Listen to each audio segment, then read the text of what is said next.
Daddy, please bring Daddy back. Watch your brain tonight.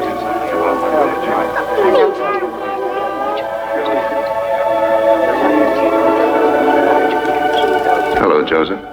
Trouble? Looks like we'll have to send someone down. A lot of people asking for help for a man named George Bailey. George Bailey? Yes, tonight's his crucial night, you're right. We'll have to send someone down immediately. Whose turn is it? That's why I came to see you, sir.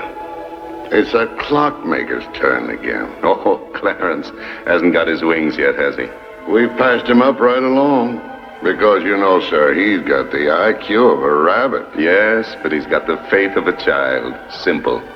Joseph, send for Clarence. You sent for me, sir? Yes, Clarence. A man down on Earth needs our help. Splendid. Is he sick? No, worse. He's discouraged. At exactly 10:45 p.m. Earth time, that man will be thinking seriously of throwing away God's greatest gift. Oh, dear, dear, his life. Then I've only an hour to dress. What are they wearing now? You will spend that hour getting acquainted with George Bailey. Sir, if I should accomplish this mission, might I perhaps win my wings? I've been waiting for over 200 years now, sir, and people are beginning to talk. What's that book you've got there? Oh, The Adventures of Tom Sawyer. Clarence, you do a good job with George Bailey, and you'll get your wings. Oh, thank you, sir. Thank you. Poor George. Sit down. Sit down? What do we... If you're going to help a man, you want to know something about him, don't you? Well, naturally, of course. Well, keep your eyes open. See the town? Where? I don't see a thing. Oh, I forgot. You haven't got your wings yet. Now, look, I'll help you out. Concentrate. Begin to see something? Why, yes. This is amazing. If you ever get your wings, you'll see all by yourself. Oh, wonderful. Yay! Easy! Okay, boys, let's go! Hey, who's that? That's your problem, George Bailey. A boy? That's him when he was 12, back in 1919. Look, who are you? I told you, George, I'm your guardian angel. Yeah, I know. You told me that. You've been given a great gift, George. A chance to see what the world would be like without you.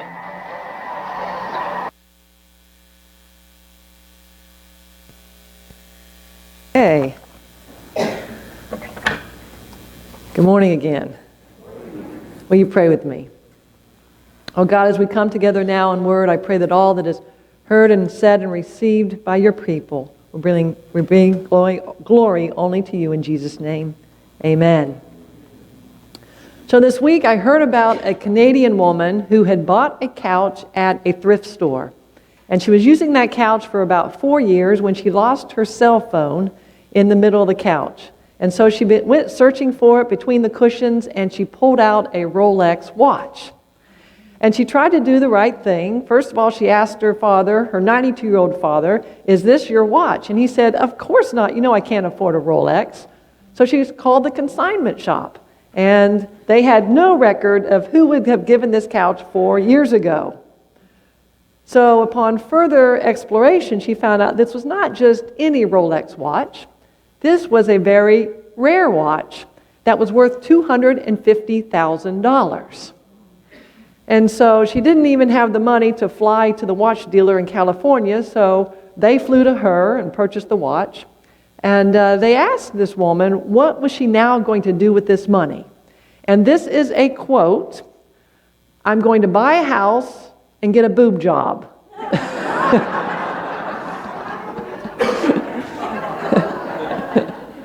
I didn't know if I should say that from the pulpit, but I know you have a sense of humor. But the reason I tell this story is because there's always a story about money. And we might find ourselves in this story. We might be the type who would buy a couch at a thrift store. Or we might be the one who can own a Rolex watch. And we might be able to own a Rolex watch because we buy things at thrift stores. We might be one who once had a large sum of money and lost it. Maybe a change of circumstance, maybe the economy, or an unprofitable investment. Maybe we are somebody who acquired money unexpectedly after not having much and having to discover how to use that money. And the Bible is full of stories about money, mostly told by Jesus. There's the story of the employer who left money to his servants to invest while he was away. There is the woman who gave her last 2 coins. The rich young man who at the feet of Jesus was told to go away and sell everything and follow, and he went away sad. There's the woman who summoned her neighbors to find her lost coin. And there's the Good Samaritan who left money with an innkeeper to take care of an injured traveler. In these next 4 weeks, we will be exploring our own relationships to money in this series entitled It's a Wonderful Life, Integrating Money and Meaning. And this week, we're going to start by looking back. You may have been confused when you saw the clip from It's a Wonderful Life. And don't panic, no, it's not Christmas time yet. But instead, we're using this movie from a different perspective to look at all the money themes that run through it and the different perspectives people have about money. God says to Clarence, "There's a man down on earth that needs our help." And Clarence says, "Is he sick?" God's answer is no. Worse, he's discouraged. George Bailey, played by James Stewart, is discouraged about money. And we all know the story. His uncle had lost a large sum. In reality, it had been stolen by Mr. Potter.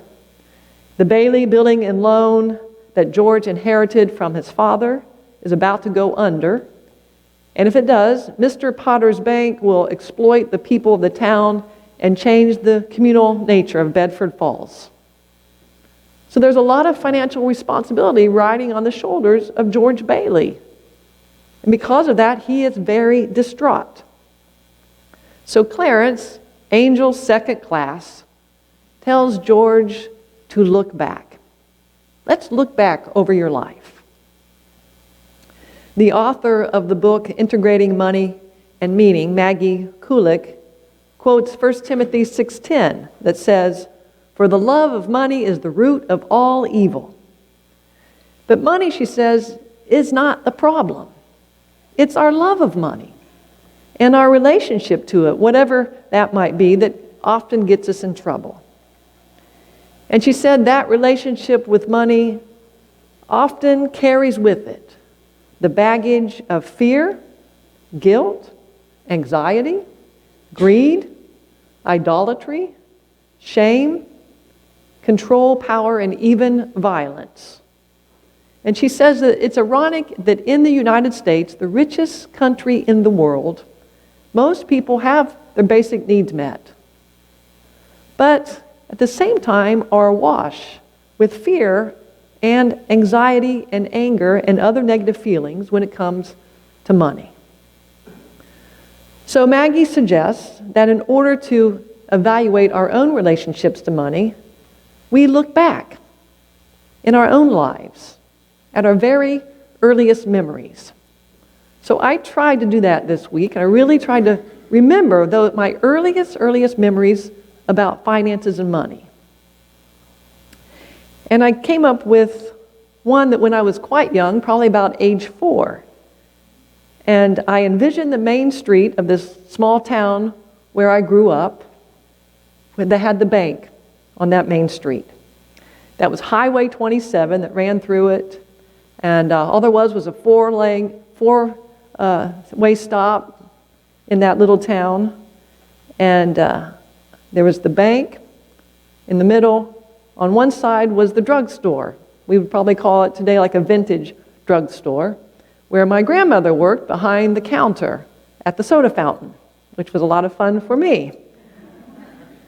On the other end, on the corner, was the Chenoweth department store that had been started by my other grandmother's family. And in between these two stores stood the local bank. And so my mother would pull up in front of that bank, and she would parallel park. There's just a small sidewalk there. And my sister was young, and she was in the back seat, and my Mom didn't want the trouble of taking her out, so she would give me her 4-year-old, her bank book, and I'm presuming my dad's check, and send me into the bank to make the deposit. Well, I was so young I could barely reach the counter to give it to the teller. But I would do it, and I presume I would get cash probably and bring it, for what she wanted out of the deposit, and come back and hand it to my mom. And I explored this memory with my mom this week, and she said, well, I was a really young mom, and I didn't know any better. And I argued on the contrary. I said, Mom, it really was safe to do that back then, especially in our small town. And it really taught me some lessons, and I'm thankful for that memory. Well, first, it taught me that money was for saving. You took it to the bank and you put it in. Secondly, it taught me that people can be trusted around money. And probably most importantly, it taught me that I could be trusted with money. Maggie Kulik writes about her money memories that when she was growing up, from her perspective, from a family who had a lot of money. And she said that when she was 14 years old, she was lying on the couch, and her dad came in with a piece of paper, dropped it on her chest, and said, very happily, I just thought you might want to know what your net worth is. And then later, when she was going to college, she said that was the tradition to get a car, and the family tradition. So she decided she wanted a Honda. And so she waited for that big day to get her car, and her parents surprised her with a BMW. And she said it was really, she was torn about that because she had gotten politically active and she was involved with a group of students, and most of them were just scrounging by. They had to work 2 jobs to even go to college, and then she comes in with her BMW. And so, even growing up with money left her with negative feelings. So I'm going to give you some homework this week. I want you to really think about what are your earliest money memories. And ask yourself, growing up, what were the messages that you got about success, about accomplishment, in relationship to money? How would you describe your family's culture when it comes to money? And what parent or caregiver are you most like when it comes to money? And what are those characteristics that you have carried with you? In the movie, It's a Wonderful Life, we see all kinds of relationships to money. George was a martyr in relationship to his money. He put his own self-worth into his finances. Mr. Potter was a tyrant with money. Uncle Billy was irresponsible and indecisive with money. And Ma Bailey, Billy's sister, played the victim role with money. She blamed everyone else for her financial dilemma. So the question is, who are we in relationship to finances? And what perspective does God want us to have around finances? When our gospel reading today, the Jewish leaders attempt to trap Jesus around money. Now that still happens today, doesn't it? It's happening right now in our politics.